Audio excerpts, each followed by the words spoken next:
always nice to have a good bell to start off a Sunday morning, isn't it? Right. Really good. Went on and on and on. Good morning, everyone. It's my pleasure to welcome you here to the Unitarian Universalist Fellowship of Lower Bucks. Whether you're here on Zoom or in the room with us in person at Penryn, it's great to see all these wonderful faces, new and old.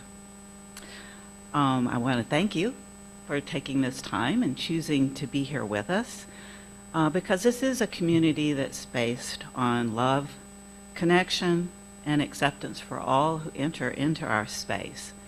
And that's only possible because of you. So we hope that today's message will help you on your personal and spiritual journey.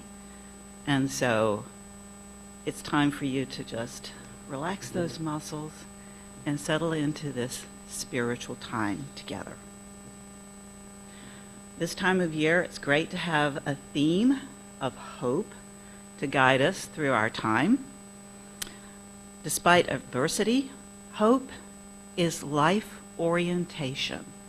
Think about it. Life orientation. That's an active thing we have to do. And that orientation believes that we can prevail. I like what it says here. Hope is a shape shifter. So think about that. It adapts in the face of reality to encourage. And I'd never thought about it till I read this morning. Encourage, that word, has as its root that French word cœur, or Latin, I don't know what language it originated from, but that means heart. So encourage means to put heart into. The common good hangs in the balance in the struggle between hope and fear. Hope overcomes what William James called a civic temper, which helps us to transcend the drive for individual survival and to focus on the common good, which creates a shared, meaningful experience.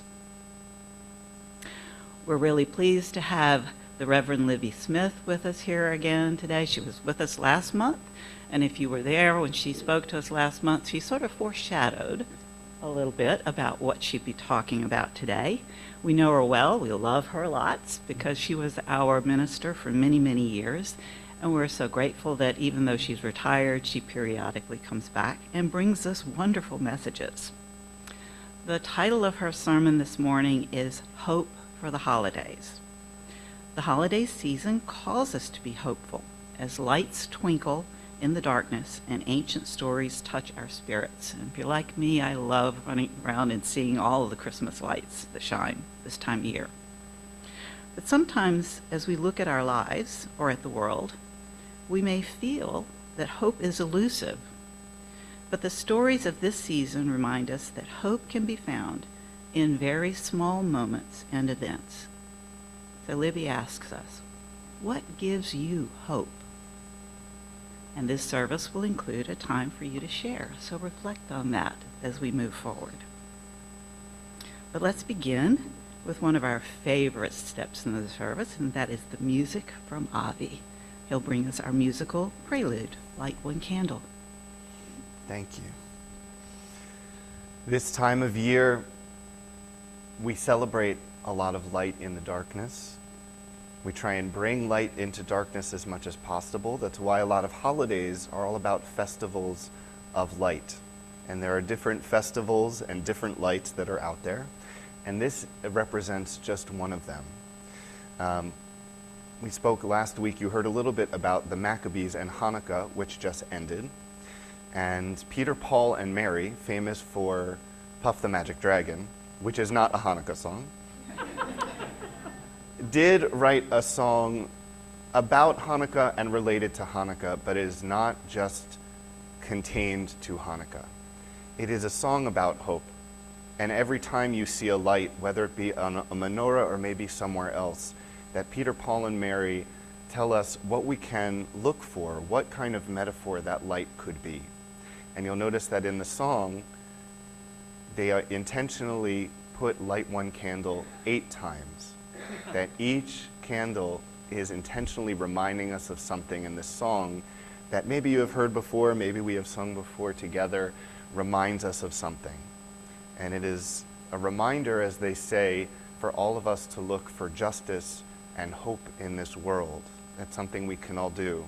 And as I say, it is both a burden and a promise.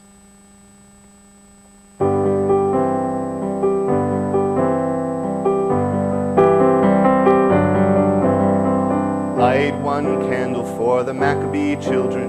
Give thanks that their light didn't die. Light one candle for the pain they endured when their right to exist was denied. Light one candle for the terrible sacrifice justice and freedom demand. Light one candle for the wisdom to know when the peacemaker's time is at hand. Don't let the light go out, it's lasted for so many years. Don't let the light go out, let it shine through our love and our tears. Light one candle for the strength that we need to never become our own foe. Light one candle for those who are suffering the pain we learned so long ago. Light one candle for all we believe in, let anger not tear us apart. Light one candle to bind us together with peace as the song in our heart. Don't let the light go out, it's lasted for so many years. Don't let the light go out, let it shine through our love and our tears. Sing it with me. Don't let the light go out, it's lasted for so many years. Don't let the light go out, let it shine through our love and our tears.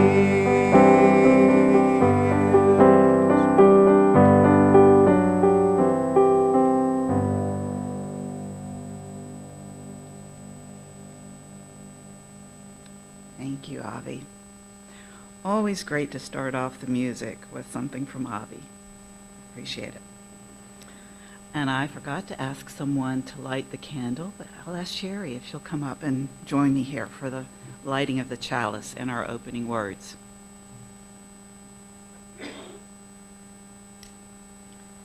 We gathered to worship, our hearts alive with hope, that here we will be truly seen, that here we will be welcomed into the garden of this community, where the simple and the elegant, the fluted and the frilled, the shy and the dramatic complement one another and are treasured. May we know that here each contributes in their way to the beauty of the whole. Come, let us worship together. Thank you, Sherry. Those were the words of the Reverend Meg Barnhouse.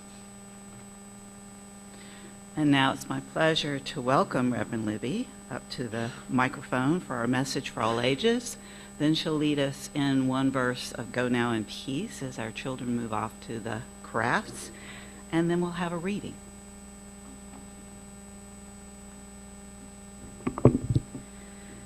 This story is by a woman named Nancy Schimmel, and it's called The Tailor. It's not a particularly seasonal story, but I'll explain during the sermon why I chose it anyway. Long ago, in a little village, there once lived a very poor tailor. He could make anything with his needle and his cloth, and he made many things for many people. He made many beautiful overcoats for people, but he never made one for himself, because he couldn't afford to buy that good woolen fabric and not make something that he could then sell. But it was cold where he lived, and he needed a warm coat. So he saved little by little until he finally had enough. and he bought the good woolen fabric, and he cut it very carefully so as not to waste a single scrap, and he sewed himself a coat. He tried it on, and it fit perfectly. He was proud of that coat. He wore it whenever it was the least bit cold. He wore it until it was all worn out. At least he thought it was all worn out, but then he looked closely, and he saw that there was just enough good material left in the coat to make a jacket. So he cut up the coat, and he sewed himself a jacket, and he tried it on, and it fit perfectly. It fit just as well as the coat had, and he could wear it even more often. So he did. He wore it every day. He wore it until it was all worn out. At least he thought it was all worn out, but when he looked closely, he saw that there was just enough of that jacket left to make a vest. So he cut up the jacket, and he sewed himself a vest, and he tried it on, and it fit perfectly. He looked so distinguished in that vest. He wore it everywhere. He wore it until it was all worn out. At least, he thought it was all worn out. But when he looked very closely at the vest, he saw that there were still a few bits of good, solid material left. So he cut them out, and he sewed them together, and he made a cap. And he tried it on. He looked good in that cap. He wore it outdoors and indoors. He wore it every day. He wore it until it was all worn out. At least, he thought it was all worn out.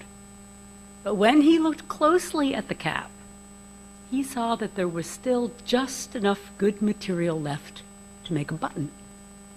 So he cut up the cap, and he made a button. It was a good button. He wore it every day. He wore it until it was all worn out. At least, he thought it was all worn out. But when he looked again, he saw there was just enough material left in the button to make a story. So he made a story out of it, and I just told it to you. Oh, and now we will sing as those who are going off to the craft time with Nancy head on their way. Go now in peace, go now in peace. May the love of God surround you everywhere, everywhere you may go.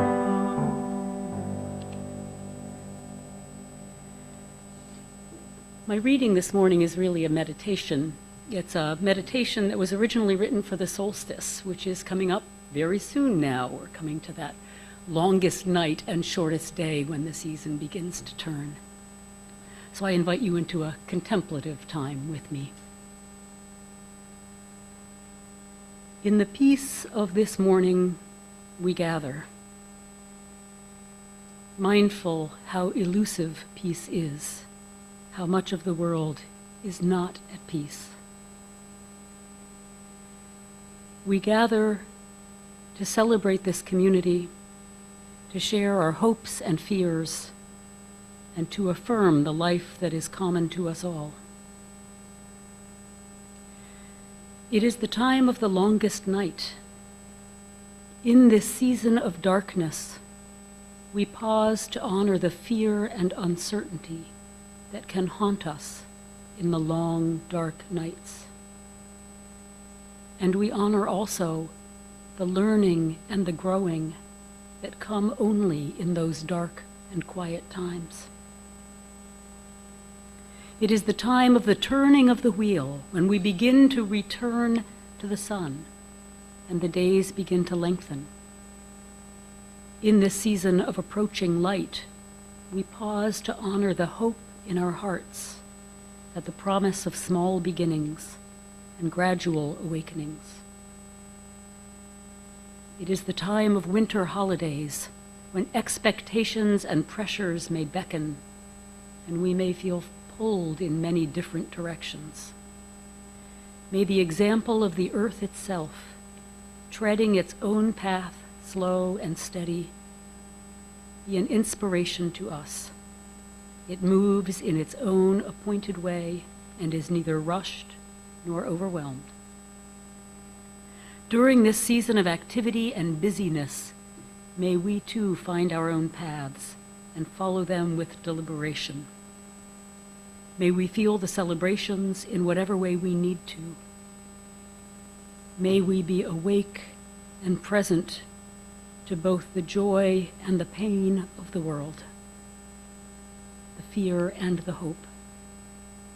May we turn, like the earth and the seasons, in our own appointed way.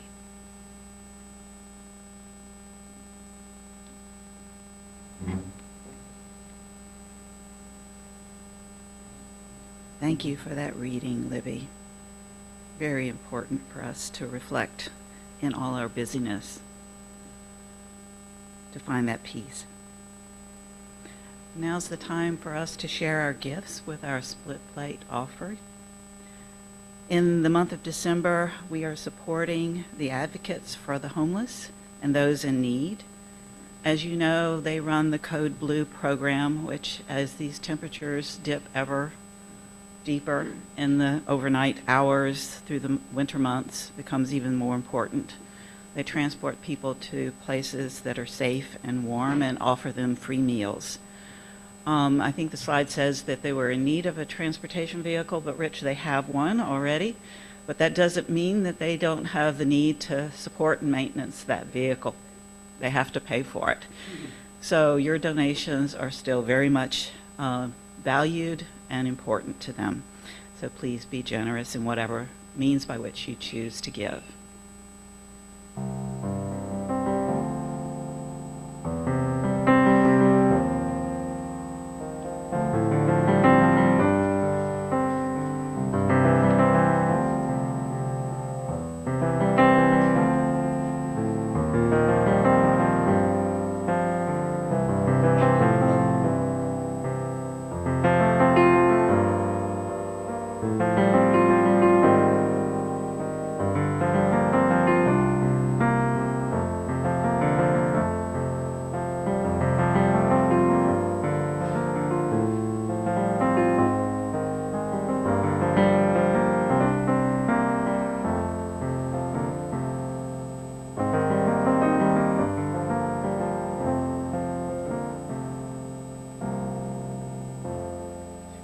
Thank you again for your generosity. It goes a long way to making the world a better place. And now I'd like to welcome Reverend Libby back for her sermon message, Hope for the Holidays. After Avi sings, how could I miss that? Oh, well, you got to drop a ball every once in a while, right? And I'm really looking forward to this. I think Libby had previewed the music, and I hear it's very much on point and very beautiful. So I look forward to the music, Avi. Thank you. I'll sing anytime, whenever you want. This is one of my favorite songs, and I'm so glad to share it with you.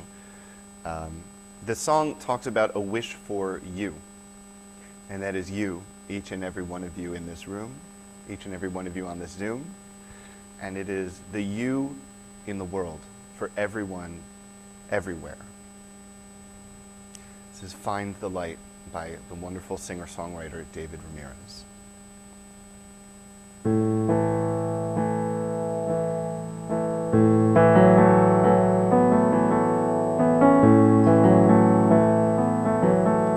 I wish upon you wish upon you peace. I wish for less of what you want and more of what you need. I wish upon you an old life with a heart that stays young. But most of all, I wish upon you love. I wish upon you truth when all you feel is doubt. Hope you know that an open mind still knows when to shut things out. I wish upon you a brave heart that will always rise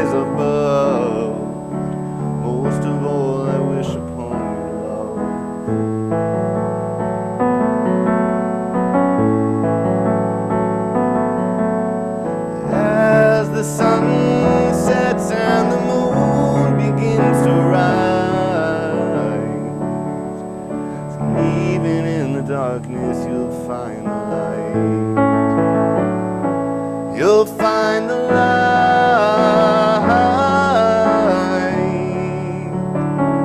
You'll find the light.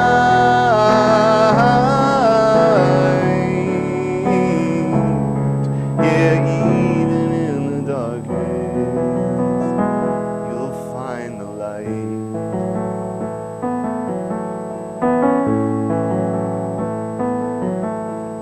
Wish upon you an easy life. I wish upon you hard times. I hope you know that both joy and pain each need their moment to shine.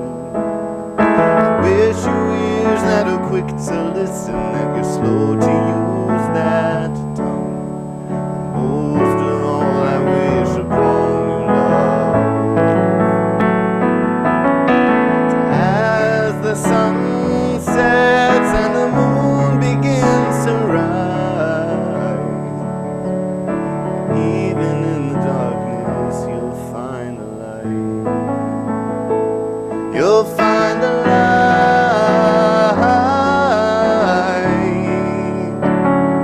You'll find the light.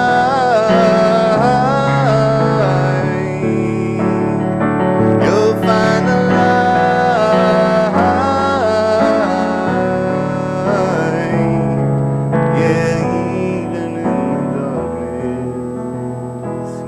Find the light.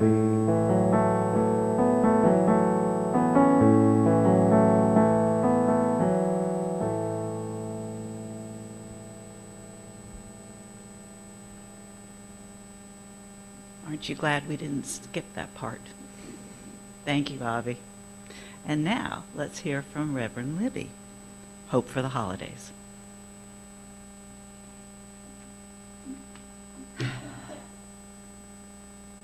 I bow to you, Avi. Last time I preached for you, last month, I came perilously close to committing the sin of despair. I could have really used that amazing song last month, Avi. I needed to be reminded that even in the darkness, I would find the light. Our theme last month was faith, and near the end of the sermon, I admitted my failure with these words.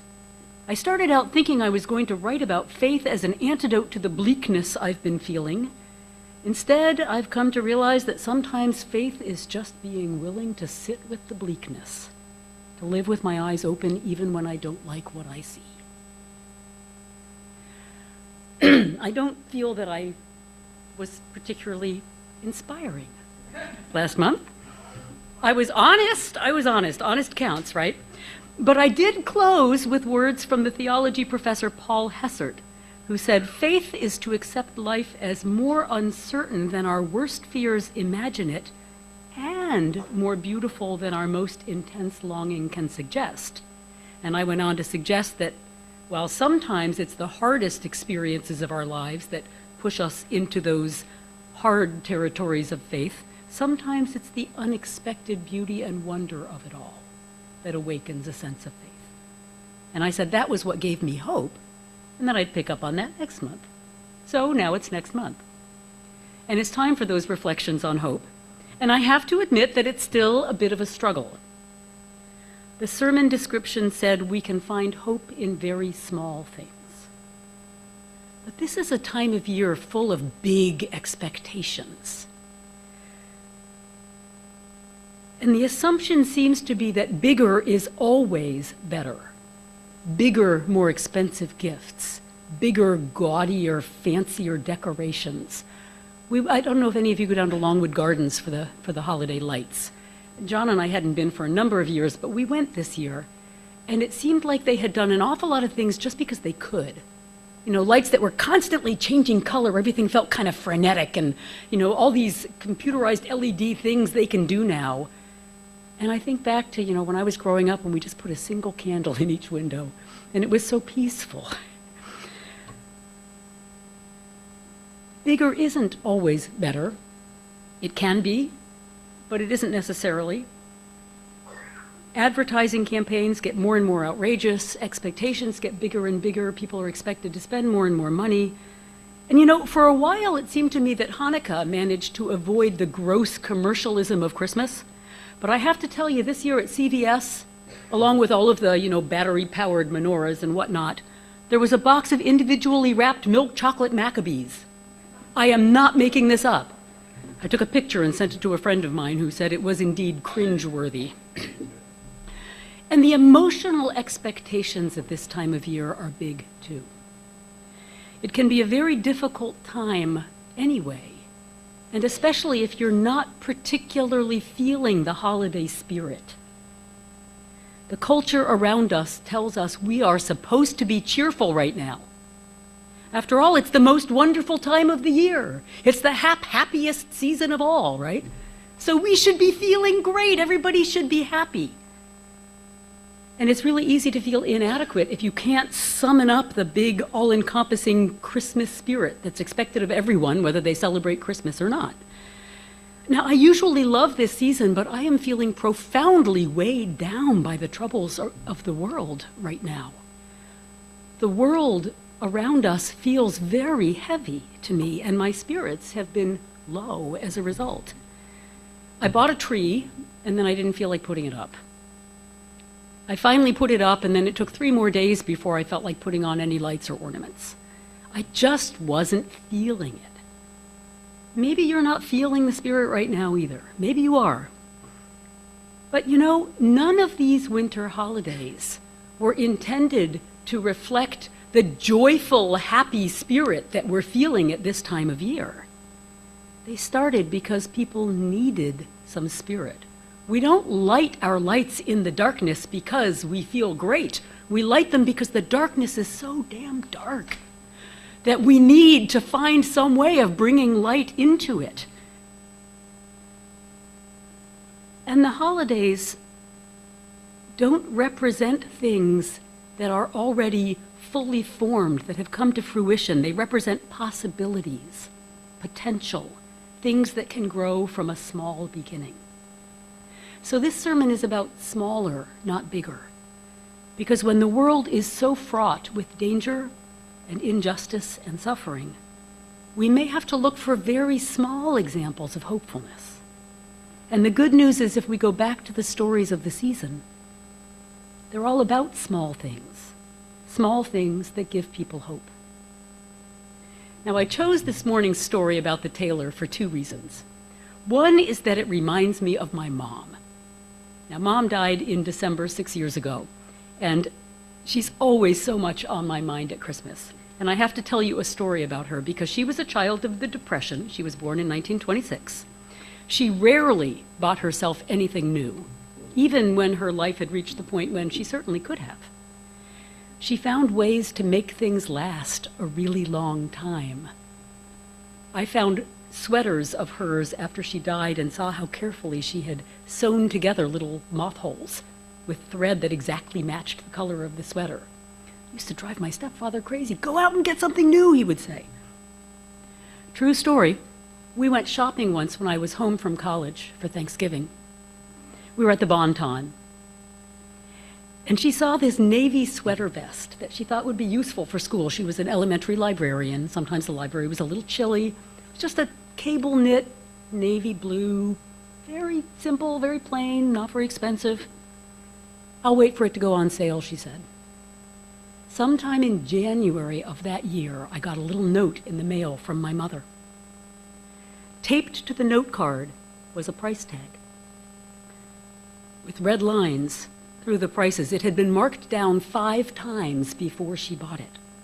And all she wrote on the note card was, "Patience is sometimes rewarded."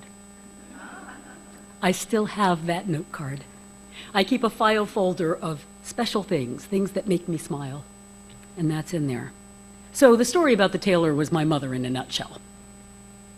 But the main reason I chose the story is the way it captures the theme for this morning, the power and the beauty of small things to give us hope. The poor tailor could have been discouraged by the wear and tear on his coat, but instead he just kept seeing new possibilities. Even when it gets so small that there seems to be nothing left, what do you know? There's a story.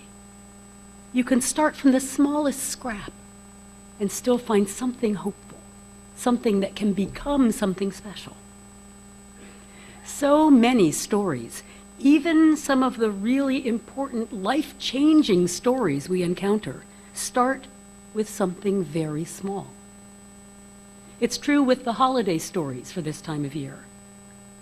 Stories as small as a button, as small as a baby, as small as the flickering light of an oil lamp. Glimpses of hope that we might otherwise miss if we're not looking carefully.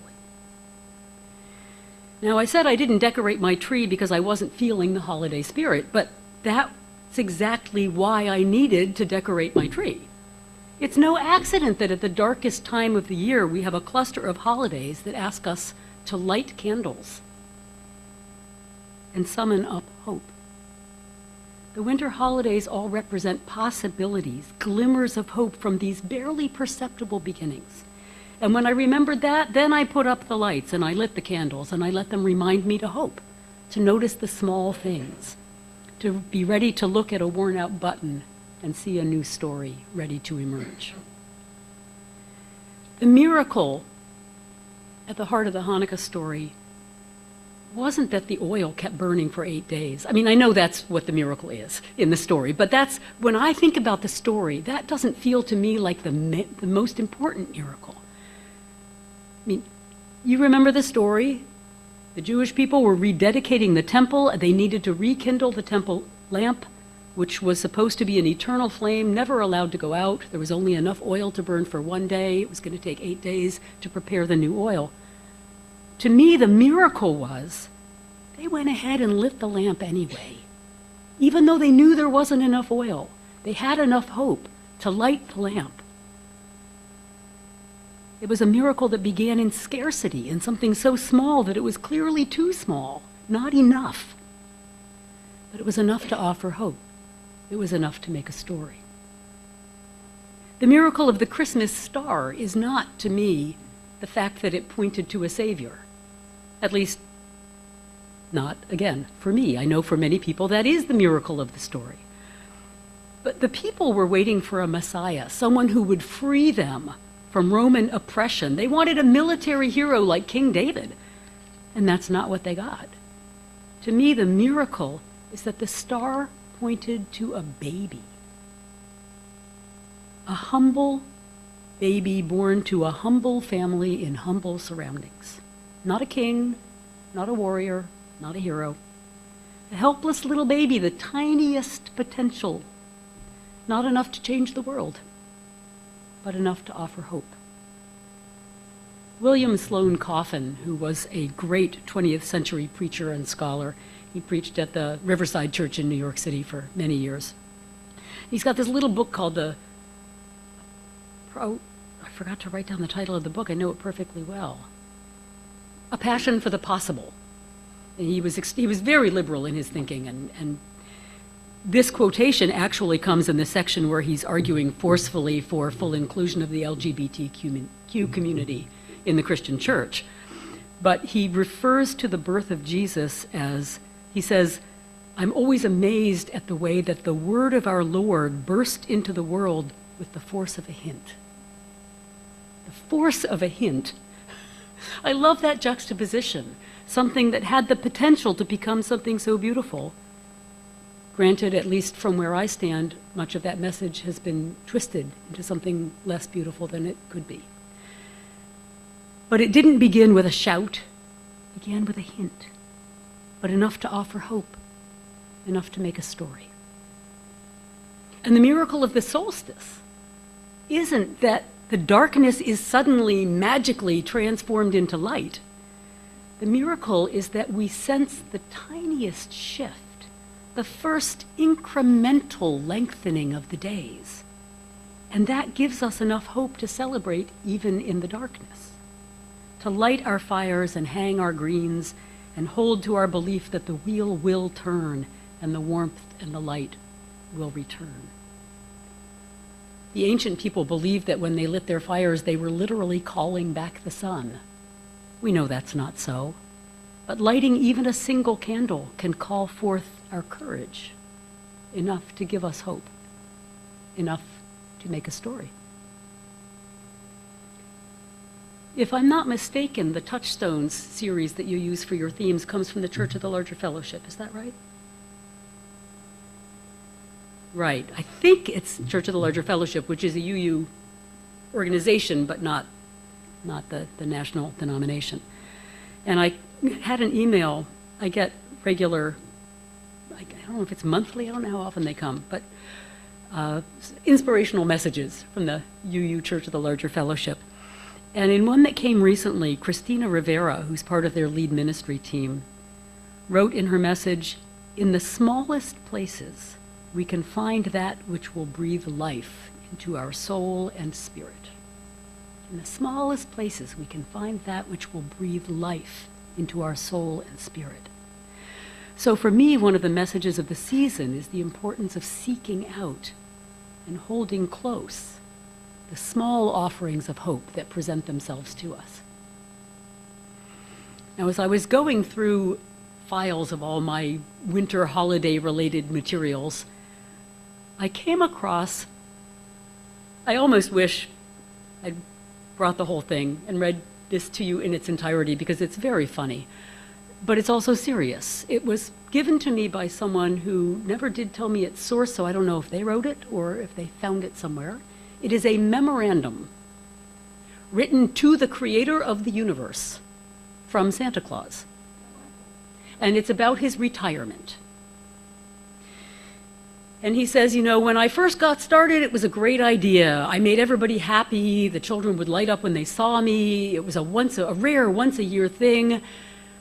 But everything has changed, and now I'm plastered all over billboards, and my face is everywhere. And instead of being this unexpected bounty that delights children, I've become the person to whom they bring all of their demands that they expect to have met. And it just isn't working anymore, and I think I need to retire. And then he continues in the memorandum to the great creator, saying, I realize from our previous conversation that you have some concerns about this, partly for what on earth I'm going to do when I retire, and partly because you're worried that children need something to believe in. And if they don't have Santa anymore, what will they believe in? He said, well, don't worry about me. I've decided that all of my toy building skill has developed to the point that I'm going to go off and volunteer with Habitat for Humanity. So I'll be just fine. And as for the children, he says, instead of believing in me, how about this? Tell them that there is, deep down in all people, a spark of goodness that often gets hidden most of the year. Tell them that at Christmas time, this small spark gets uncovered long enough to reveal a basic humanity that really cares about the things that matter and looks at our fellow creatures in new and clearer light.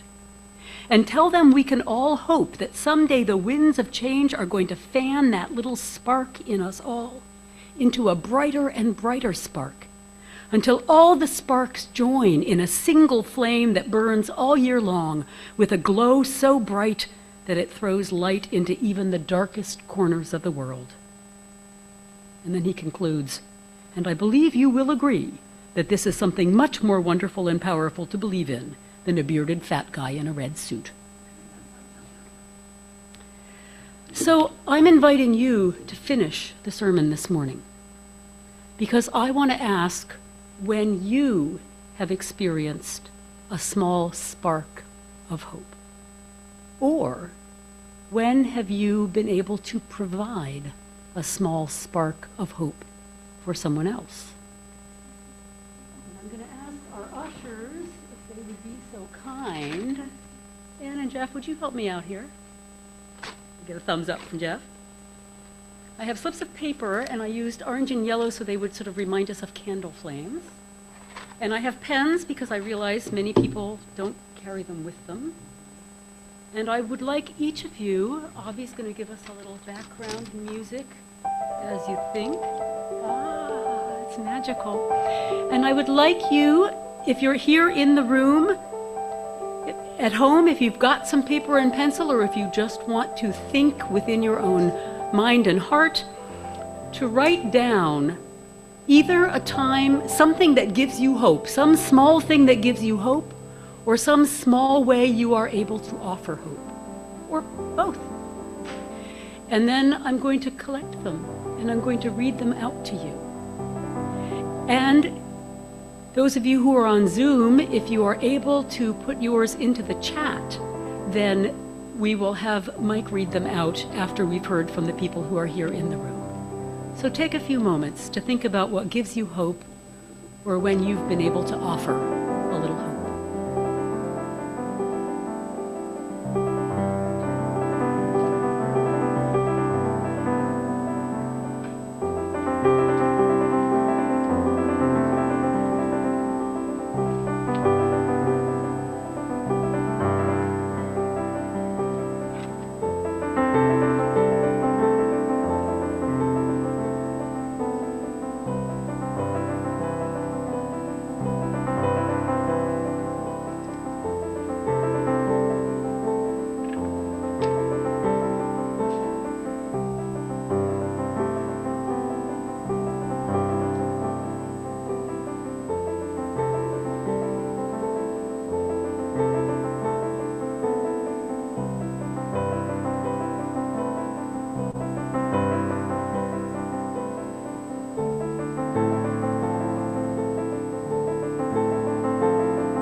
We doing?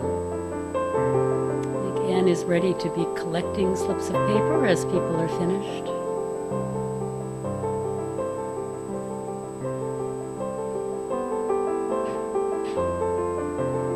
And if you prefer to hang on to yours as a reminder to yourself and not to have it read aloud, that's okay too.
I think I'll be able to read most of them anyway. But if I need help, then that's going to identify the person who wrote it if they help me. So I will do my best not to require that anyone be identified. And then I'd also like to ask, I'm actually preaching next Sunday in my little Mennonite congregation, which is always a real stretch for me and kind of scary.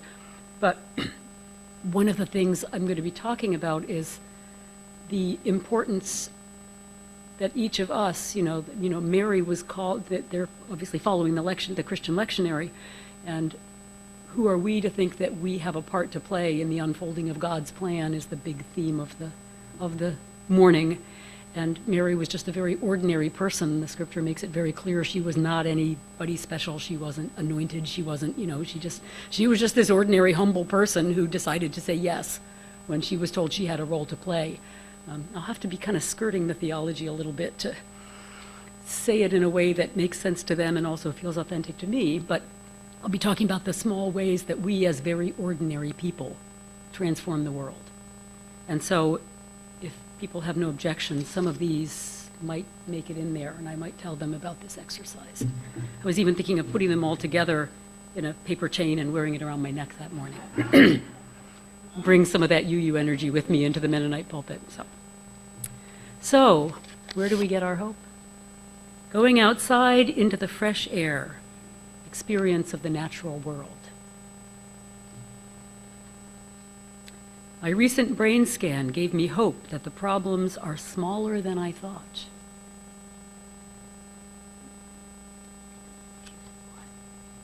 Recently, a coworker of 62 years of age died suddenly and unexpectedly. The funeral home was packed with so many of us, honoring his friendship. What a blessing. My niece recently went through a terrible time when she became a victim of crimes committed by her husband. When I saw her after the horrible event, I hugged her hard and stared in her eyes and told her it wasn't her fault. She told me she badly needed that.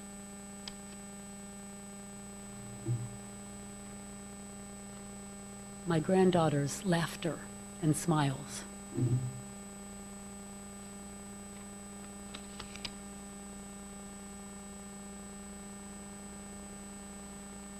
My offer of hope is to get a newer used car.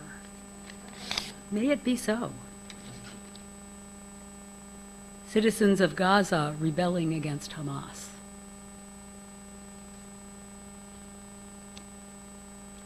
I feel hope when I see countless examples of people coming out to help strangers when they have nothing to gain.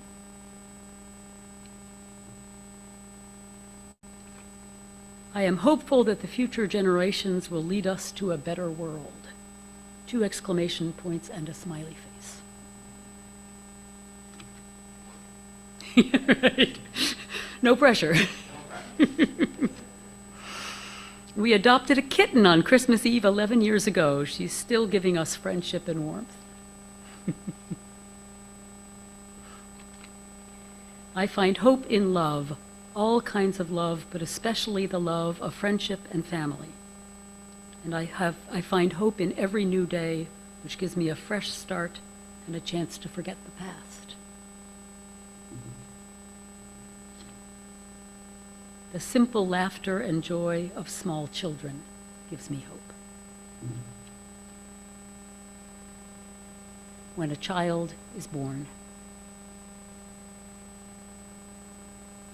the hope of a full life from a newborn baby. Got a theme going here. Interacting with loving people gives me hope. Being a member of this congregation gives me hope. Thank you. Helping former colleagues in their new job searches after layoffs. Offering some hope there. Playing music for people and for myself. Bringing homemade cookies to someone who fell and is hurting. Calling a friend who is struggling and suffering. Offer of hope. I help new moms trust themselves to feed their babies.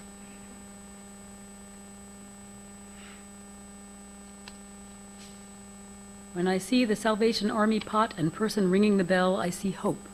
More so when that person is busy giving thanks to those who contribute which prompts me to participate in the generosity that is humanness. Opening our house on Christmas Eve for friends whose families live far away. My daughter told me she had been writing my quotes she remembers from growing up on a whiteboard at her new job.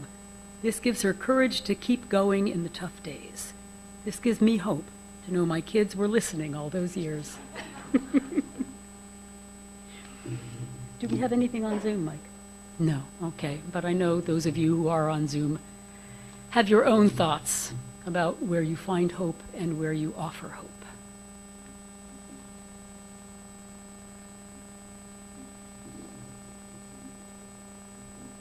So remember all those small things, some of them not so small, actually. The ways that we find hope in the smallest of places, the way that we offer hope through small, everyday actions of our own. And in this time when the days grow short, the time of the long night, the darkness and cold, may we light in our hearts the light of hope. May we remember that in each one of us burns an unquenchable and eternal light.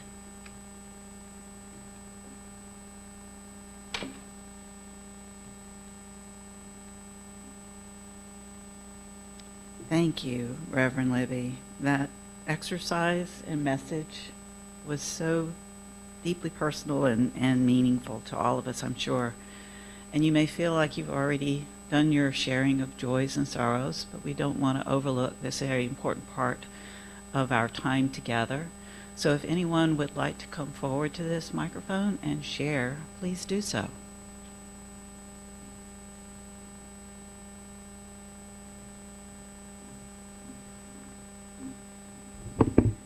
Hi, I'm Joanna, and I just wanted to share the joy that we all experienced who were able to come together yesterday afternoon at the Fellowship Center and celebrate the many different ways that people around the world celebrate this time of year. We played dreidel, we drank warm apple cider with spices and feasted on things from different traditions. And learned about Kwanzaa and Hanukkah and Bodhi Day and Christmas. So it was an effort, a labor of love for many people in the congregation to come together and put together that celebration, and it was truly joyful. So thank you for those who came out, and maybe next year, for those of you who aren't able to join us, you'll be able to come. As someone who stopped in to the UU office yesterday, I want to thank everybody who put a great effort into putting an enjoyable time together, so thank you. Would anyone else like to share?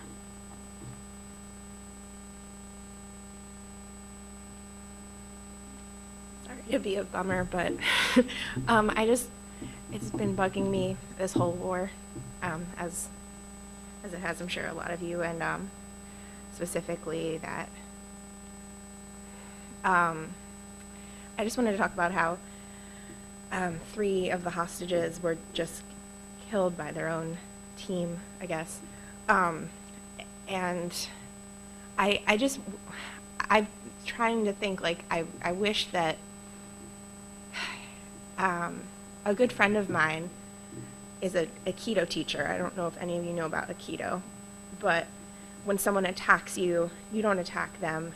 You kind of like move and dance in a way that you're defending yourself without attacking.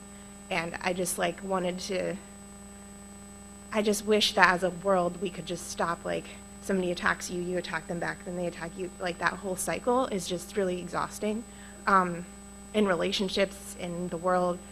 And defending yourself, I just wish there was a way to defend yourself without getting in that attack mode, because sometimes you end up doing the same thing you were trying to defend yourself from. And I just want to like put prayers or light to the families of those hostages who were killed by their own country. because that must really feel like a stab in the back or something, even though it was an accident. It was, just to be clear, it was an accident, but when you're in that mindset of like killing, it's hard to really think clearly. So I just wish that there was a way we could think more clearly in globally, like if there's like a way that we could do war differently, because it's not working, I feel like. Thank you. Thank you for sharing, Jody. Yes, go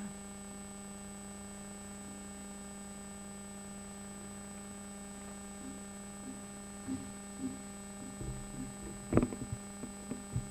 Good morning. I have a sorrow/concern, and it concerns our brother Nate Fry. Many of you probably know Nate. He's been coming for months. He's come to our monthly poker games.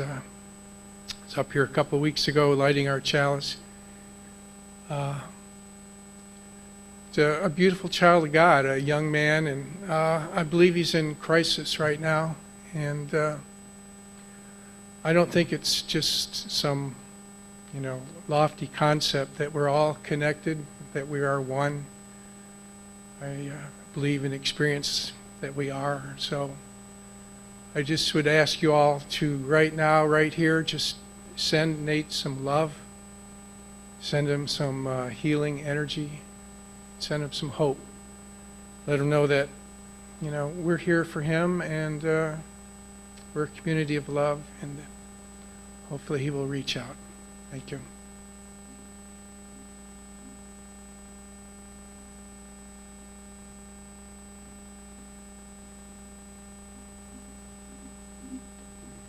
Taking what you just said,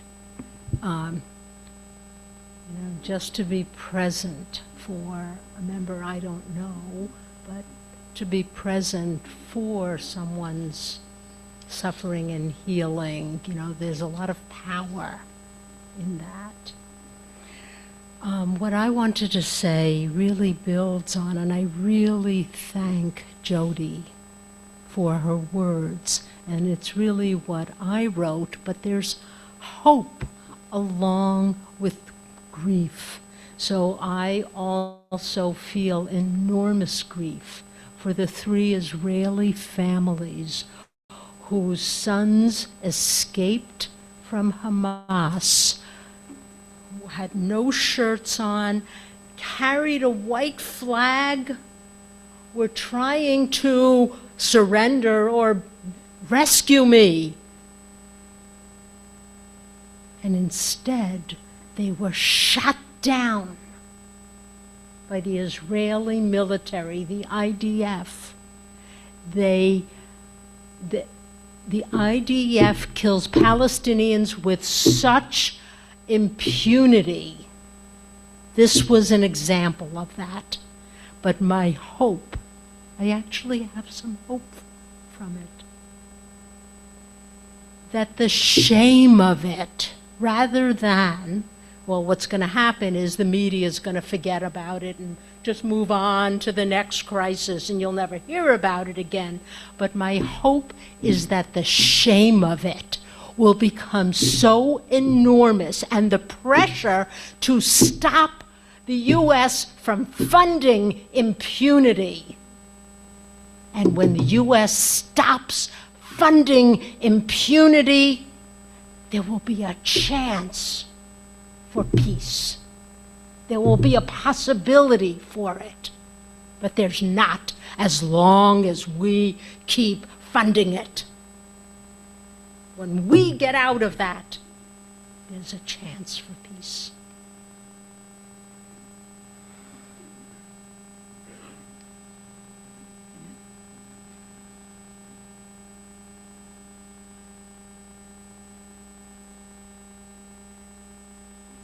My name is Arlette, and I want to share a story that is ending well. Before Thanksgiving, the co-captain of the wrestling team in my grandson college, Rochester Institute of Technology, left with his truck and never came back. So that was before Thanksgiving, and since then, everybody has been very upset.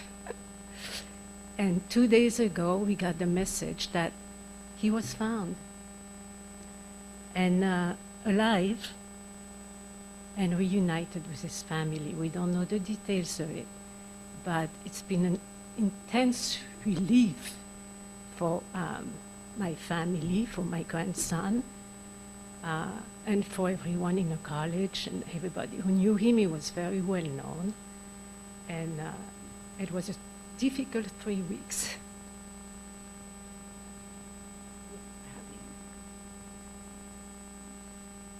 Anyone else?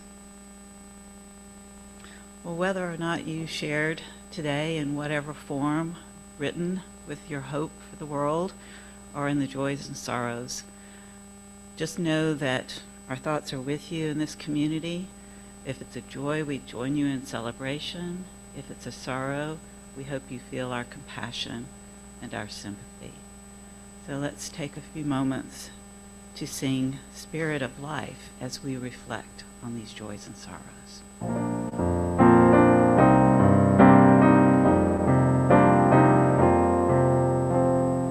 Spirit of life, come unto me.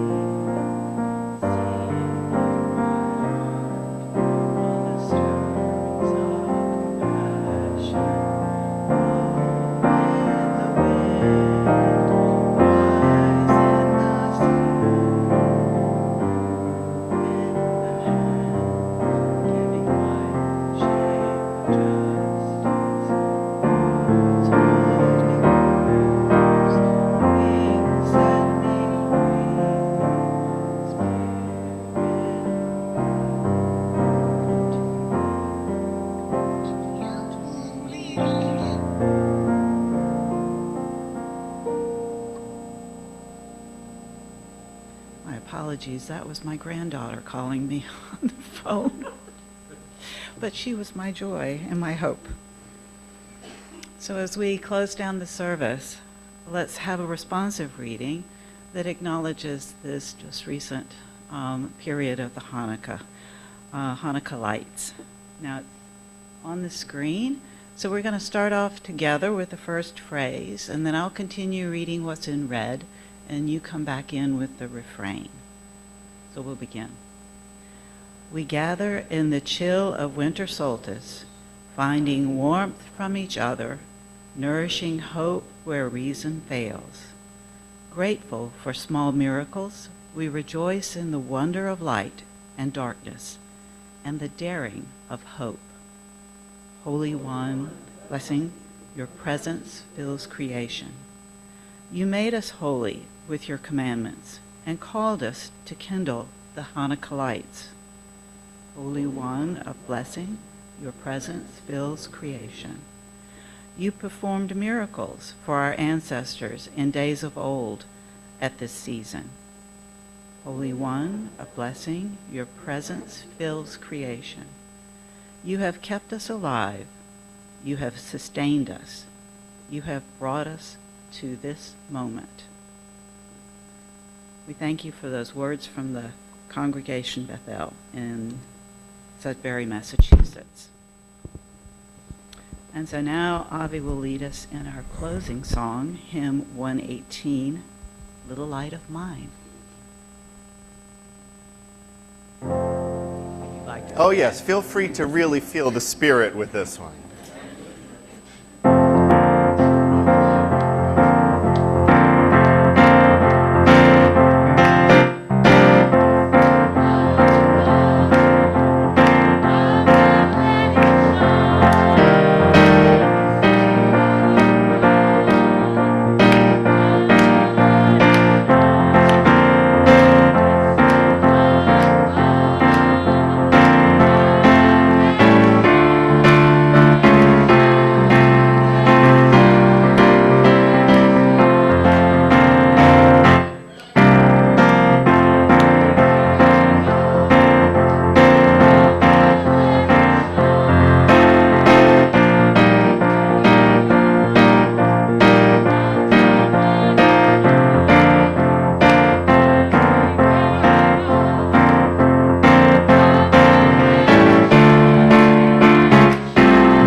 is in the room, that got the blood moving, didn't it? All right, so as we close this service, listen to these words as we extinguish the chalice. Hope is the belief that your future will be better than the present, and that you will have the ability to make it happen. It involves both optimism and a can-do attitude. Desmond Tutu summed it up with this word. Hope is being able to see that there is light despite all the darkness. May it be so.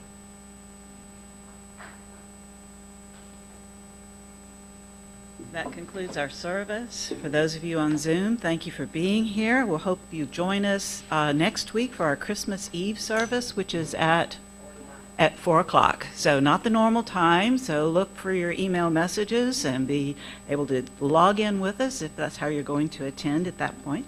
For those of you who are here in the room, thanks for being here. We all want to thank Reverend Libby for her sermon and the exercise today, which I think was very meaningful.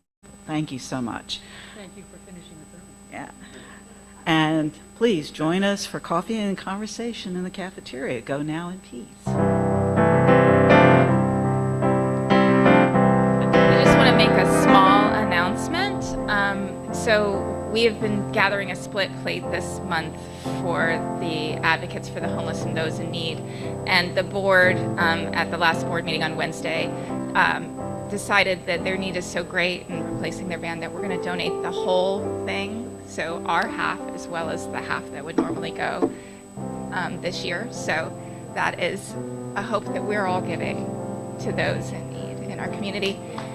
And in addition to that, at the solstice celebration, we collected items for those teens that are in need, that are homeless or unstably housed, and that's going to be distributed through Synergy. So thank you all for all of your giving this year.